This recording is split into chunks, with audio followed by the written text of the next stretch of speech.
Bienvenidos y bienvenidas a las Noticias GDL, El Debate. En esta ocasión hablaremos del ABC del regreso a clases, muy importante para todos y todas, desde padres, madres de familia, profesores, profesoras, niños, niñas, adolescentes, jóvenes que están también ya cursando la universidad. Todos tenemos que volver a la actividad el próximo 30 de agosto. Y para hablar precisamente de este tema, le doy la más cordial bienvenida a mis invitadas y a mis invitados. Y comienzo precisamente de mi lado izquierdo con el secretario de Innovación, Ciencia y Tecnología, Alfonso Pompa Padilla. Bienvenido. Lindy, muchas gracias por darnos la oportunidad de venir a hablar con tu auditorio. El gusto es mío. Maestra, directora de Escuela de Educación Especial y Académica de la Universidad Pedagógica Nacional, Marcela Valencia Sánchez, bienvenida.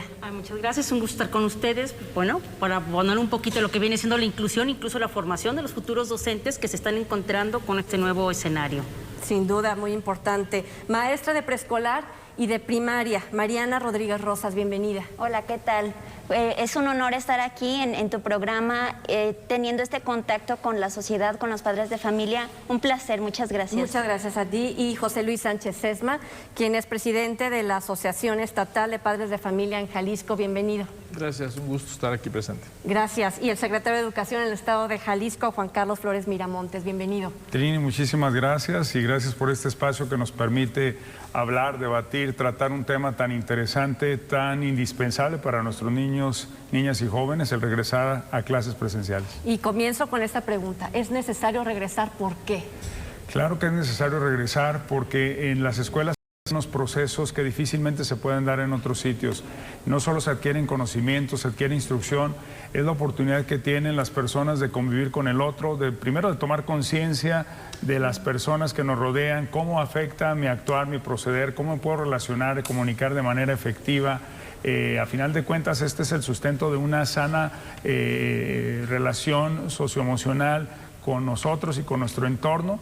Y sin duda, después de año y medio de no estar en las aulas, lo cual es sorprendente, prácticamente todo el mundo que paró clases le tomaron pocas semanas regresar otra vez a las escuelas, claro, con todos los protocolos debidos, con el riesgo, porque hay que decirlo, el virus permanece entre nosotros, pero ya también se hace de mayor peso el hecho del daño que se pueda causar, no a la salud solo que nos provoca, o la enfermedad que nos provoca el COVID, sino la enfermedad que nos puede provocar no estar en contacto con otras personas, sobre todo los niños, permaneciendo tanto tiempo en casa y con pues todas las consecuencias que esto conlleva, ¿no? Frustración, temor, agobio, depresión, y si lo ponemos en positivo, pues lo que estimula estar con todo este bagaje de experiencias que hemos adquirido en este año y medio y volver a regresar a la escuela y poderlo compartir con los demás, sin duda debe ser algo emocionante, algo que nos tiene que estimular, porque el COVID fue decantar un cambio radical en la educación. Eso coinciden los expertos en el mundo, que no vamos a regresar al mismo sistema educativo al que estábamos acostumbrados. Aquí yo creo que vamos a comentar experiencias y las maestras y los maestros lo podrán confirmar. Hemos adquirido una serie de habilidades, de conocimientos, de deseos que teníamos décadas queriéndolo realizar. Los especialistas desde hace cuánto no nos dicen que hay que trabajar el aula invertida, que debíamos de trabajar por problemas, el aprendizaje basado en proyectos, en desafíos, con proyectos integradores. Es la constante de los educadores queriendo empujar esto en las escuelas. Algunos lo lograban, pero yo creo que era la minoría. Hoy en la emergencia sanitaria todos salimos a trabajar de una manera distinta. Los padres de familia, por ejemplo, hemos revalorizado la educación, la escuela, el maestro. Vemos lo complejo que es llevar un proceso de enseñanza-aprendizaje de manera efectiva y claro, pues eso lo explica que quienes lo hacen de manera profesional han estudiado una licenciatura, han estudiado posgrados, se preparan constantemente y creo que todos estos elementos, si los sabemos encauzar, nos van a permitir no solo tener presencialidad, recobrar la presencialidad en las escuelas, sino empezar a construir de manera muy significativa un mejor sistema educativo, sin dejar de reconocer que hay muchas carencias, que es muy complejo lo que ha pasado en nuestro estado, en México, en general. ¿Cómo es posible que alguien pueda vandalizar una escuela? ¿Cómo es posible que en una misma comunidad, en una misma colonia pueda haber dos escuelas y a una ni la tocaron y la otra la Le destrozaron. hicieron pedazos, sí. Eso tiene mucho que ver con el contexto, eso tiene mucho que ver con la apropiación de la comunidad, de esa escuela, con el reconocimiento de lo valioso que se da en ese sitio, y la otra es la carencia de todos estos valores. Y creo que aquí hay dos aspectos bien interesantes, ¿no? Uno, el humano, y otro, el de la tecnología. Y voy, secretario, con esta parte de la tecnología que mencionaba ya también el secretario de Educación, es desde hace mucho tiempo nos habían dicho que necesitábamos superar, ¿no?, estas barreras tecnológicas, porque así la modernidad, la educación, la ciencia nos estaba exigiendo, y se veía como un boom, como algo nuevo, ¿no?, cuando debería de haber sido nuestra cotidianeidad. Bueno, sin duda, sumándome al comentario que hace el secretario de Educación, la tecnología vino a acelerarse y en cierta manera cubrimos años de rezago, porque siempre lo decíamos como que sería muy bueno usar la tecnología y se había utilizado, pero ahora no hubo más remedio y todos tuvimos que aprender, y mucha gente tuvo que hacer esfuerzos muy especiales para adquirir su propio equipo, tanto profesores como alumnos, pero el hecho es que todos aprendimos muchísimo el uso de la tecnología. Pero además, esa es la tecnología, digamos, que es común a todos nosotros, la tecnología de comunicación. Yo quisiera resaltar que también el caso de las universidades apremia el regreso a clases o incrementar las actividades presenciales, porque hay mucha tecnología específica en los laboratorios de las universidades que requieren los estudiantes para formarse. Por ejemplo, un dentista, Medicina, un médico, toda la un área ingeniero mecánico, un arquitecto, un diseñador industrial, ya tienen 1 año y medio. Tendrían 1 año y medio fuera si no fuera porque hemos autorizado regresos parciales. Y bueno, para un estudiante de universidad, el uso de instalaciones o de tecnología especial que hay en la universidad es vital para su formación. 1 año y medio es muy pesado estar fuera. Me pongo a pensar en el caso de secundarias o de preparatoria, pues ya llevan la mitad de su secundaria o de su preparatoria sin estar en la escuela. Y eso por las razones que se comentaron hace un momento, en la formación integral, en la socialización, en el trabajo en equipo, incluso en la construcción de sueños, de proyectos. Suceden prácticamente todos esos en la comunidad estudiantil, en una universidad o en una escuela. Hablan de un retroceso de 2 años en cuanto al nivel académico de México. Si yo lo pongo en términos de avance o retroceso en temas de innovación en la educación, ¿cómo está México ahorita, secretario? Bueno, yo diría que en la innovación de la educación avanzamos muchísimo. Estábamos más atrasados. Fue una oportunidad para avanzar. Fue una oportunidad y la tomaron muy bien todas las instituciones. Yo diría que todo el país. Y deberíamos de reconocer la labor realizada por los profesores y por las propias instituciones, además de los padres de familia y los alumnos. El país dio un brinco del rezago que a lo mejor traíamos comparado con los líderes mundiales en el uso de la tecnología, en modelos innovadores para poder subsanar el tema de no poder estar presentes. ¿Pero todos se subieron a ese barco? Todos se subieron, en mi opinión, todos. ¿Alumnos y alumnas? Bueno, yo diría que todos en mayor o menor grado, todos. Yo diría que habría que partir de reconocer el trabajo realizado por las personas, alumnos, padres de familia, por supuesto profesores y los directivos de las propias instituciones que tuvieron que prácticamente improvisar de la noche a la mañana y aprender. Y sin duda consideramos que ahora están mucho más competentes todos en el uso de la tecnología para educación que lo que teníamos hace 2 años. Y yo al regresar de la pausa le voy a preguntar desde los padres de familia y por supuesto los profesores, las profesoras, si en verdad todos nos subimos a ese barco. La pausa y regresamos.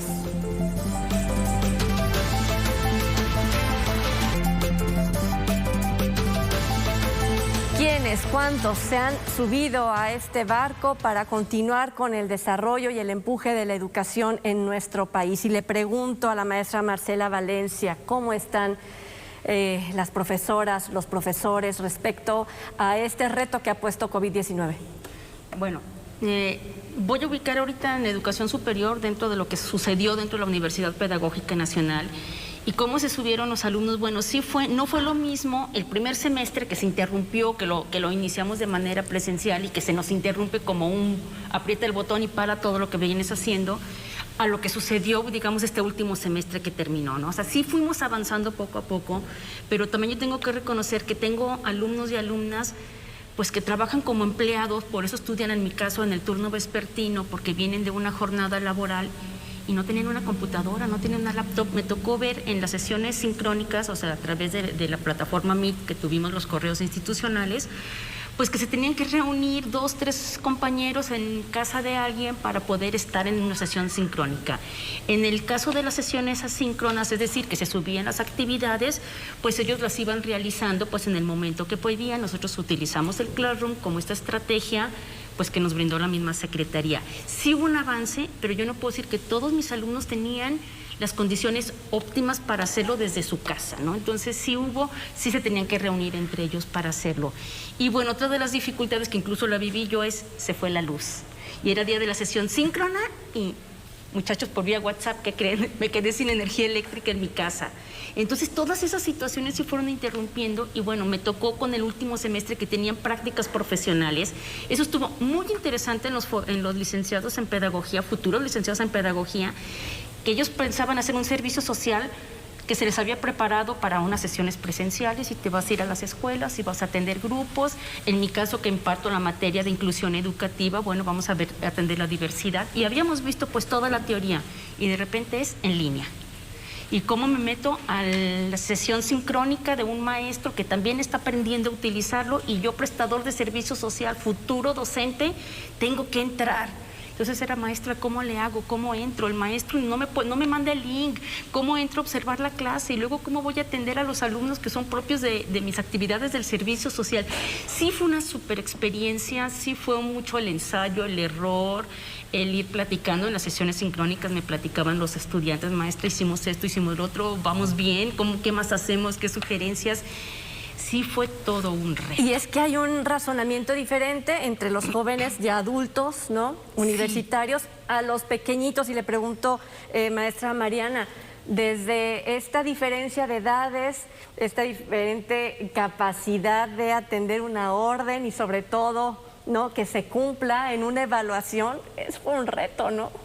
Claro que fue un reto, pero como lo han mencionado, sobre todo el secretario, nosotros los docentes, tanto de preescolar como de primaria, sobre todo en los colegios en los que yo me desenvuelvo, siento que asumimos el reto de frente, como dicen por ahí, agarramos el toro por los cuernos. Sí o sí teníamos que capacitarnos, sí o sí teníamos que habilitarnos en el uso de las TICs.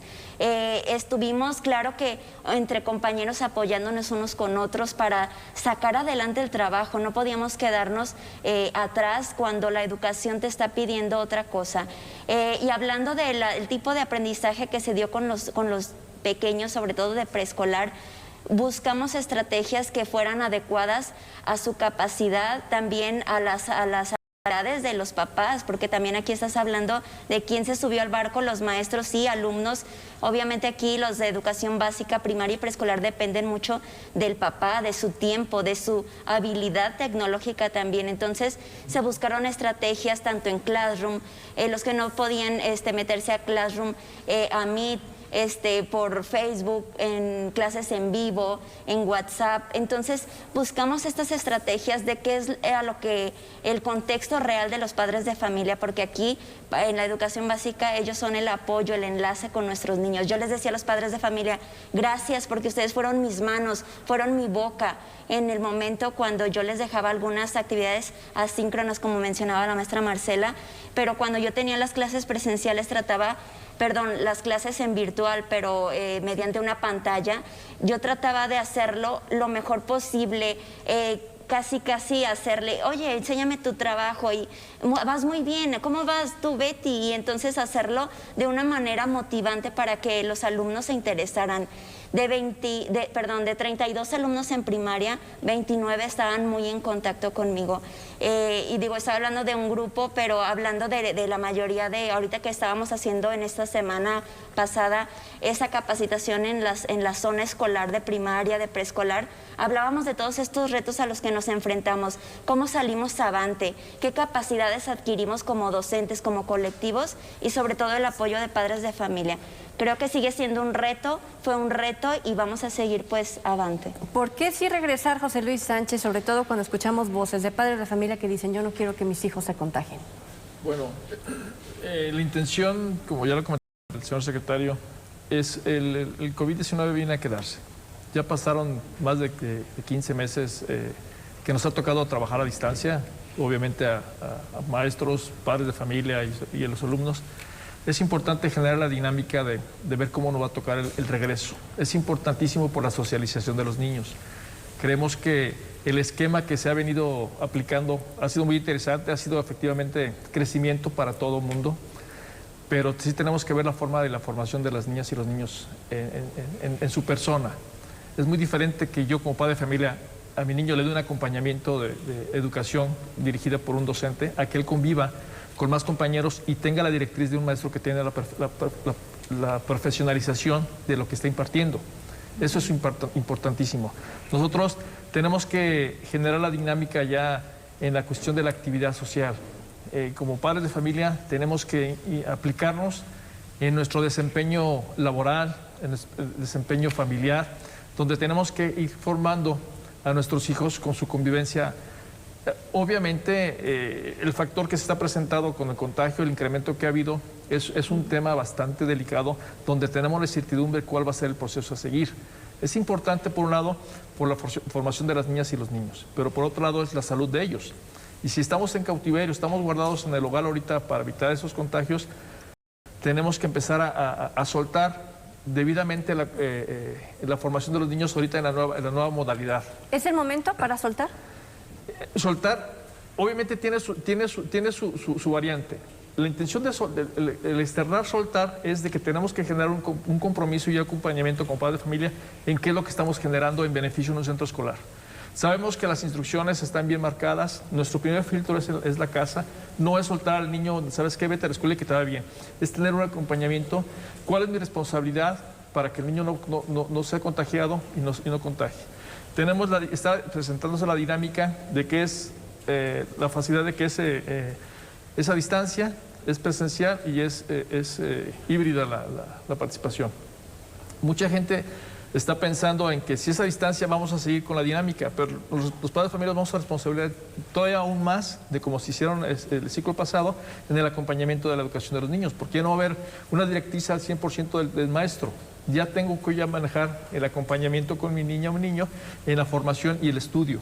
Ya va a ser más responsabilidad mía, hasta viendo de que haga una revisión en cierto momento hacia el mismo A ver, ¿cuál alumno. es el ideal? Dibújeme un papá, una mamá ideal para tomar la clase. Bueno, O para acompañar en el trayecto, para la recoger, escuela. o sea, todo, Ok. todo esto nuevo. Lo primordial es ver cuál es la dinámica que se va a manejar en el centro escolar. Cada escuela va a ser diferente. Va a ser autónoma en ese sentido. Tenemos que involucrarnos como padres de familia cuál va a ser el proceso desde casa hacia el aula. Obviamente los filtros sanitarios, los insumos que se van a estar aplicando, la sana distancia que se tiene que manejar en cada aula y el compromiso del maestro. ¿Por qué? Porque obviamente tiene que haber mínimo 1,5 metros de distancia en los niños dentro del aula. Se ha pedido que haya ventilación, que se maneje obviamente el cubrebocas, que no se lo quiten, que se manejen los espacios, que va a ser escalonado el proceso de los recesos, va a ser escalonado, pero ahí tiene que haber una tarea titánica del maestro porque tiene que estar vigilando la dinámica en el patio o donde se vaya generando. Habla de insumos, aquí se me hace bien importante. Papá, mamá debe de estar procurando que tenga su cubrebocas, la escuela, o sea, no han dicho si padres de familia va a exigir a la escuela que ponga los cubrebocas, el gel y la sanitización. O sea, al ingreso sí, pero después ustedes saben que cada quien tiene que llevar los suyos. Tenemos entendido que hay un apoyo de arranque de parte de la autoridad, de la Secretaría de Educación, del gobierno, donde hay gel, donde hay ciertos insumos para cubrir esas expectativas. Pero la responsabilidad del padre de familia es de que si vamos a permitir, vamos a apoyar que se genere esta participación ya en presencialidad, tenemos que comprometernos nosotros a que el niño debe estar, obviamente, sin ningún síntoma, que no tenga nada para poder asistir al plantel, que no tengamos ningún contagio en el entorno familiar y que sepamos que no ha generado ningún acercamiento con persona que tenga el tema del COVID o alguna infección.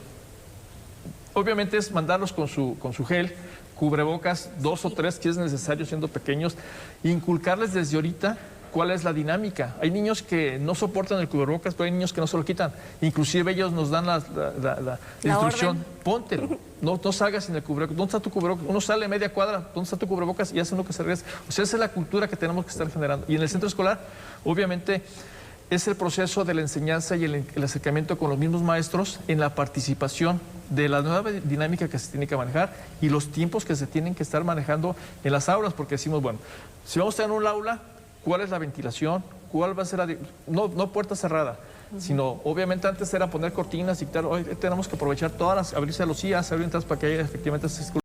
Y si es necesario hasta poner ventiladores en ese aspecto. Tengo que hacer una pausa, me está ganando el tiempo porque, bueno, ahí está lo que el padre de familia debe hacer, la madre de familia, pero ¿qué nos va a proveer la institución educativa al volver de la pausa?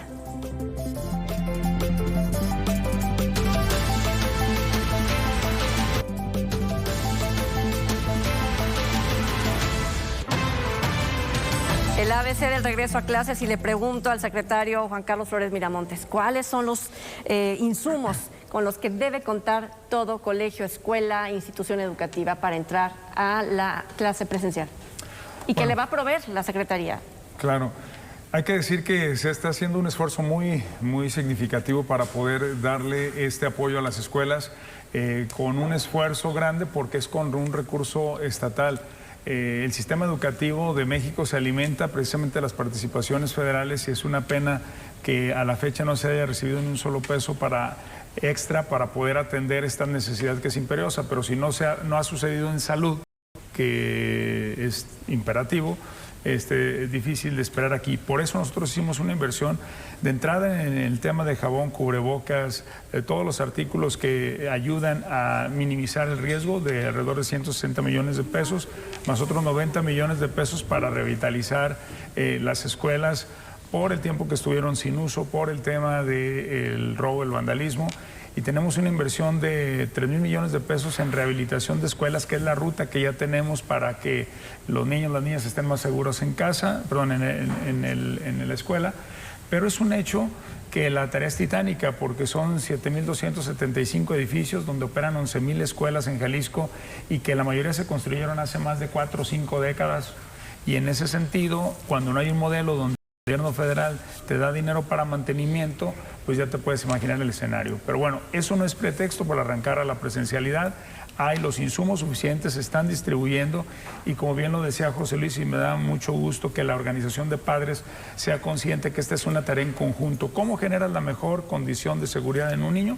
Me parece que lo más importante es el conocimiento y el hábito.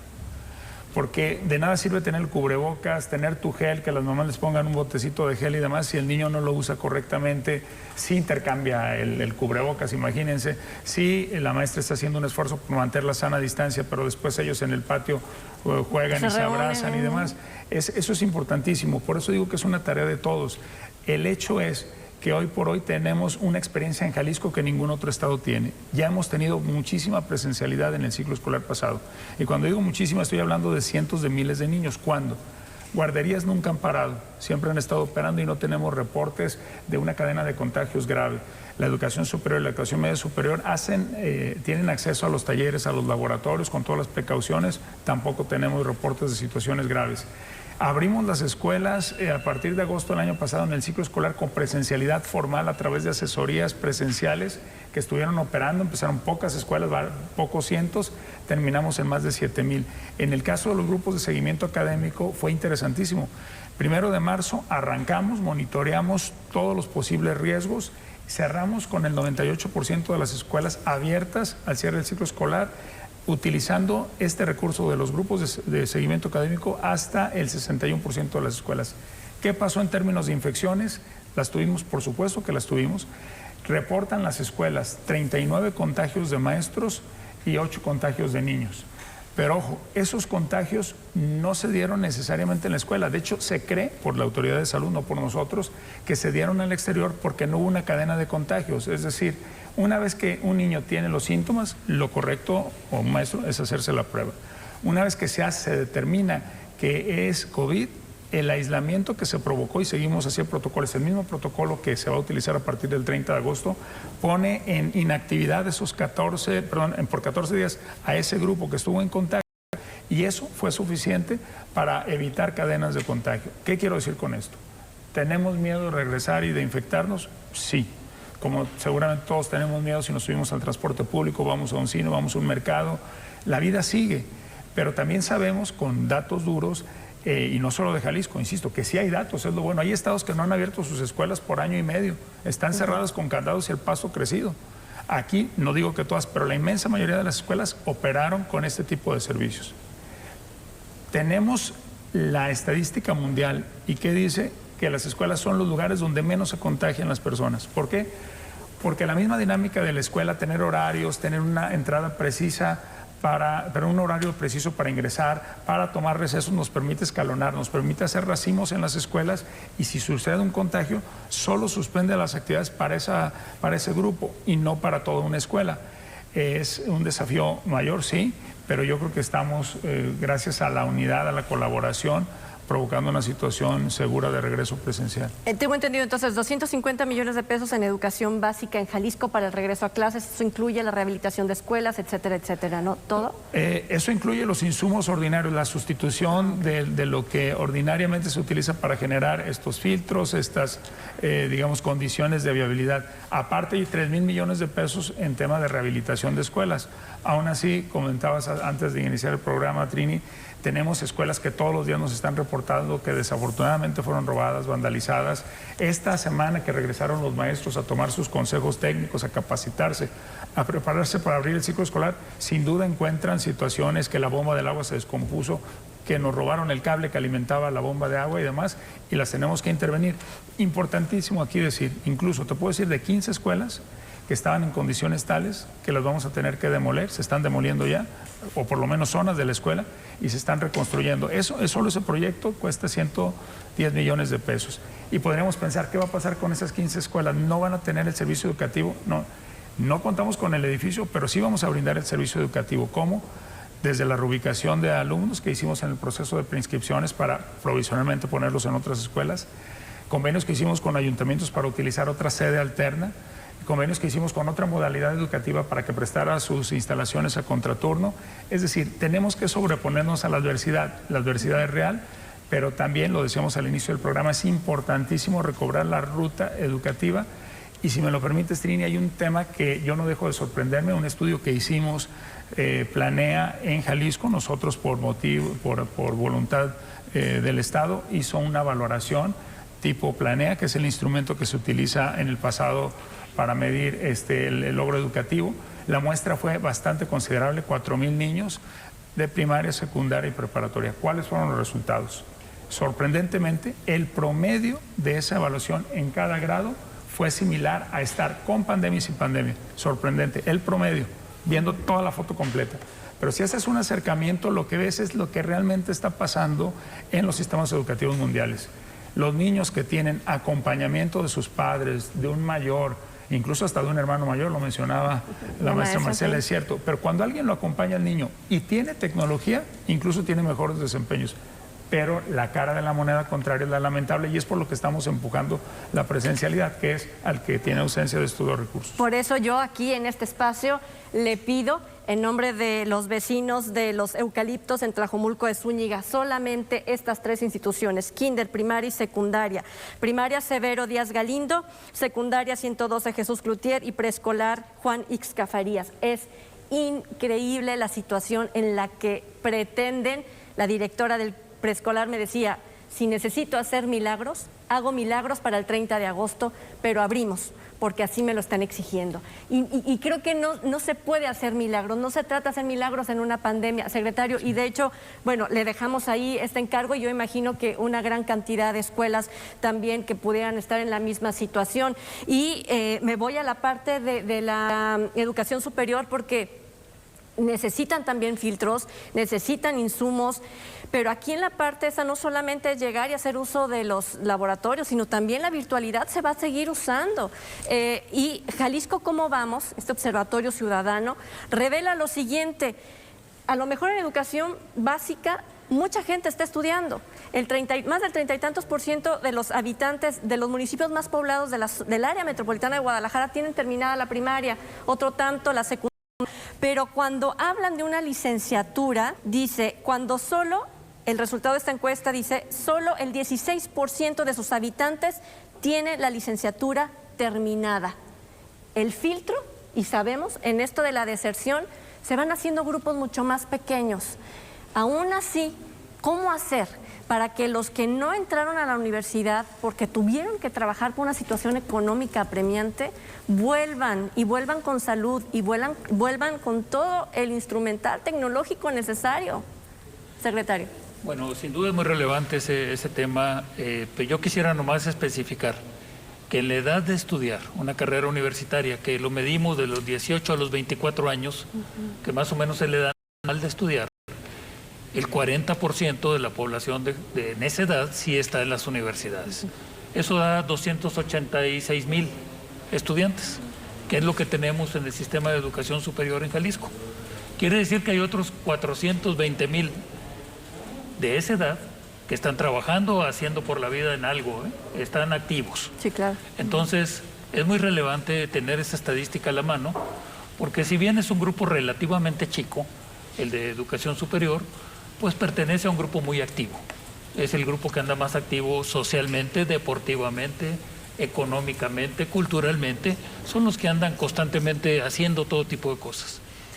Pero a la vez no es un grupo especialmente vulnerable, aunque hay estadísticas de que ha habido muchos contagios en la edad de entre 20 y 40 años, pues la razón es que ya andan en la calle haciendo por la vida. Y vida social. Y vida social no también. Laboral y pero estudiantil, muchos de ellos, social. La inmensa mayoría de los estudiantes además trabajan. Entonces, lo que yo quisiera, en cierta manera, darle información es, ese grupo está activo y han salido adelante. Pero además, lo que estamos haciendo en las universidades es un poco diferente por estas razones que hemos explicado. Es un grupo muy diferente. Son como 180 universidades en el estado, la inmensa mayoría son particulares. Hay algunas públicas, como por supuesto la UDG, algunas OPDs como el Mario Molina, la Universidad Tecnológica de Jalisco, Zona Metropolitana, la Universidad Politécnica, por supuesto la Pedagógica Nacional, pero la mayoría en número son particulares. Entonces cada una de ellas tiene una autosuficiencia presupuestal para tomar las medidas sanitizantes, filtros, gel, etcétera. Pero creo yo que lo más importante viene siendo una carta de corresponsabilidad no legal.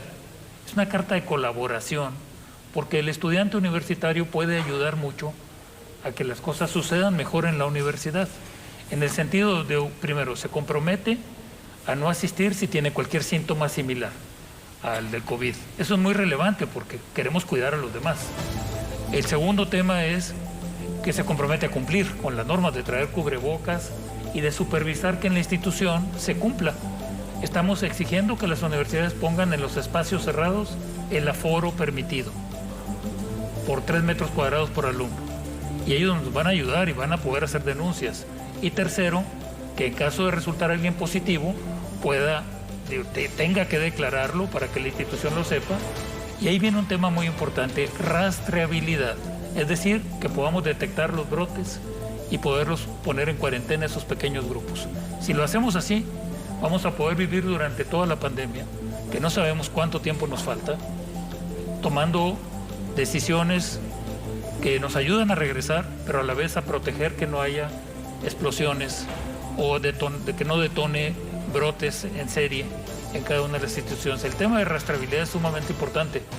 Hace apenas unos meses pensábamos que el siguiente brote iba a ser en invierno. Y la variante Delta surgió y se vino un brote ahorita que parece que ya está en control y empezando a declinar. Esperamos pasar a naranja, a semáforo naranja pronto. Pero no tiene palabra de honor la pandemia. No sabemos si el próximo mes o el otro mes va a haber otra. Entonces tenemos que aprender a vivir en esto, cuidándonos unos a otros y tomando las medidas cuando surja algún brote. A ese grupo ponerlo en cuarentena y en observación. Por eso la flexibilidad o el término flexibilidad es muy importante, además de la carta compromiso, al regresar de la pausa.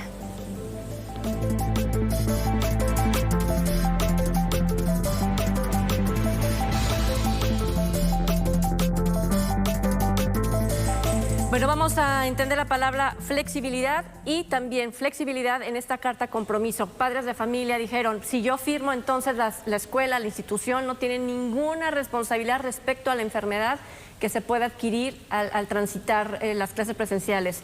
¿Qué dicen los padres de familia? ¿Qué confusión hay sobre esta carta compromiso? Bueno, en base a la carta se comentaba y se había estipulado que era una carta de corresponsabilidad, donde efectivamente, por desgracia, no manejaba ninguna corresponsabilidad, sino era una responsabilidad del padre o tutor de acatar todas las instrucciones que venían ahí.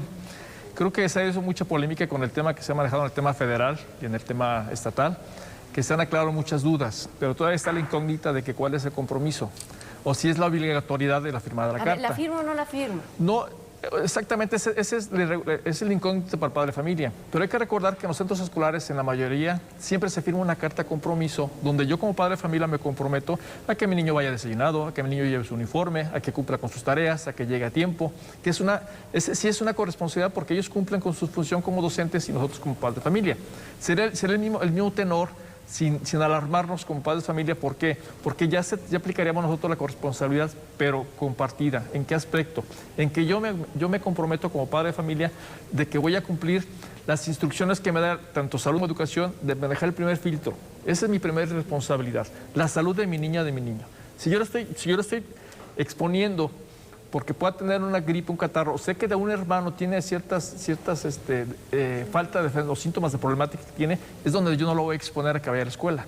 La firma del documento no me obliga a que vaya o que no vaya el niño. ¿Pero libera al Estado del... Definitivamente. Digo, como se estuvo manejando anteriormente, después de que se ha hecho el ajuste... A ver, la pregunta es, ¿la carta original del gobierno federal la firma usted como presidente de esta asociación de padres de familia? Ajá. ¿La firmaría o no la firmaría? ¿La firmo o no la firmo? ¿Me tienen que obligar a firmarla o no? En lo federal ya no existe, ya la quitaron. Ya no está. Fíjate la contradicción. Fue lo que se eliminó, que es lo que le comentaba, que es la diferencia de lo que se manejó en el federal a lo estatal. Me parece que hay que dar mucha claridad y vale la pena a los padres de familia que nos escuchan. Nosotros lo que queremos es poner todos los medios para que los niños estén presencialmente en las escuelas y aceptamos el hecho de estudiar a distancia, lo hablamos. Pero la carta, fíjense, fue idea de Jalisco, pero la carta tiene un fin de comunicación y de poderme cerciorar que el padre de familia sabe estas cuestiones que dice José Luis. Y también es para que sepan en la escuela cómo nos vamos a organizar de tal manera que todos podamos estar en un acuerdo. Ya la federación le da otra connotación porque incluso no fue oficial, se les filtró, y lo sé porque nos citó la maestra Delfina, que es la secretaria de Educación Pública Federal, y se estaba comentando. Nosotros dijimos, Jalisco va a utilizar una carta, Jalisco sí va a requerir que sus maestros estén presencialmente, por supuesto, porque vamos a regresar de manera presencial. Y es muy importante ser certero en ese sentido para podernos concentrar en lo que realmente es significativo, que es cuidar la salud y estar en clase. Y en ese sentido hay también muchas dudas sobre si yo elijo una cosa, ¿qué me comprometo? ¿Qué me implica como papá? El ir presencialmente o estar en casa. Y si me lo permiten, estar presencialmente son los cuidados que ya se dijeron, y de parte de la escuela de provocar escalonamientos, grupos, organización, darle ese empoderamiento para que se genere una autonomía responsable por parte de la escuela. Pero ¿qué pasa si yo decido que mi hijo esté en mi hogar estudiando? Tengo que entender que no va a ser igual que el ciclo escolar pasado. ¿Por qué? Porque el ciclo escolar pasado al maestro le pedimos que pusiera su atención en el estudio a distancia y que por excepción atendiera a niños porque no había tal vez logrado tener una buena comunicación a distancia, los atendía presencial. Hoy se invierte esta situación. Hoy lo que le estamos pidiendo a los maestros es que estén concentrados en la presencialidad y por excepción se atienden a esos niños. ¿Y cómo se atienden? Muy sencillo. Ya tenemos la estructura, programas, contenidos ya sea semanales, mensuales o proyectos integradores para que como papás podamos poner a estudiar a nuestros hijos de manera autogestiva en la casa. Y la institución educativa, las escuelas, nos comprometemos mínimo a la evaluación. ¿Por qué digo un mínimo a la evaluación? Porque yo sé que hay muchos maestros generosos en instituciones públicas y privadas que tal vez le den retroalimentación a lo largo del tiempo. Pero lo que estamos pidiendo oficialmente a través de un acuerdo secretarial ya publicado el viernes pasado es que la escuela se compromete a evaluar a esos niños, ya no a darles el seguimiento constante o frecuente, incluso día por día. Bien, maestras, ustedes van a poner una carta que ustedes, o la institución donde ustedes trabajan, se hizo de manera libre, que es una carta compromiso, no es para deslindarse de alguna responsabilidad como institución académica. Comienzo, maestra Marcela. Bueno, en mi caso nosotros no somos los encargados de la carta porque yo soy directora de una USAER. Nosotros estamos apoyando a cada una de las escuelas. Por ejemplo, yo tengo preescolares, primarias, secundarias, por ejemplo, la Mixta 26, donde apoyamos los procesos de inclusión de los alumnos, principalmente los que tienen una discapacidad. Entonces, la carta no nos encargamos nosotros, sino el director de plantel a través pues también de la Asociación de Padres de Familia de cada una de las escuelas y de los consejos escolares de participación social. Pero nuestra labor es directamente a lograr que el niño aprenda. Y lo que decía el maestro, o sea, hay una flexibilidad. Nosotros tenemos que apoyar desde educación especial esa flexibilidad. ¿Por qué? Porque si el niño está, y algo que se ha dado un poquito, veíamos la inclusión, que el niño conviva, que el niño comparta, que el niño aprenda de sus compañeros, y honestamente la distancia para los niños con discapacidad no promovió más aprendizajes. Una pequeña parte sí, pero se perdió la socialización, se perdió el intercambio, se perdieron en los niños con discapacidad muchas competencias, incluso que ya se habían adquirido cuando estuvieron pues al interior de las escuelas. Entonces, ¿qué va a hacer educación o la USAER en educación especial? Es estar en las escuelas, estar presencial y empezar a apoyar nuevamente todos estos procesos. Los niños que llaman de rezago, pues es que se están enfrentando a estas barreras para el aprendizaje, porque la tecnología fue para ellos una gran barrera para el aprendizaje. Maestra Mariana, ¿qué hay que hacer? Pues, ¿qué hay que hacer? Hablábamos ya de la flexibilidad, de la corresponsabilidad, pero sobre todo quisiera hacer hincapié en la empatía. En esta cuestión empática de los docentes hacia los padres de familia, de los docentes hacia este tipo de alumnos que tenemos con capacidades distintas. Entonces, hay que trabajarlo de forma empática. También en el uso de las tecnologías, quizá sabemos que así como nos enfrentamos a retos en la pandemia, bueno, en el transcurso del ciclo anterior, sabemos que esta presencialidad nos implica retos, y la colaboración, el trabajo en equipo, el hacer la prioridad de estas comunidades educativas para la vida. ¿Y qué es la vida? Pues ya estamos viendo que la vida ha cambiado. Tenemos que capacitar, que desarrollar en los niños habilidades que se puedan enfrentar a la vida. Si yo regreso mañana a la escuela, ¿qué es lo que tengo que hacer el día de hoy, domingo? Imagínense que mañana fuera ya 30 de agosto. ¿Qué tengo que hacer? ¿Qué tengo que anotar? ¿Con quién me voy a contactar? ¿Quién me va a decir cómo? ¿A qué horas entro? ¿Cuánto tiempo antes tengo que llegar? Si mi hijo está entretenido en la fila porque tiene que pasar el filtro, ¿le van a poner retardo o no? ¿Quién me va a decir todo eso?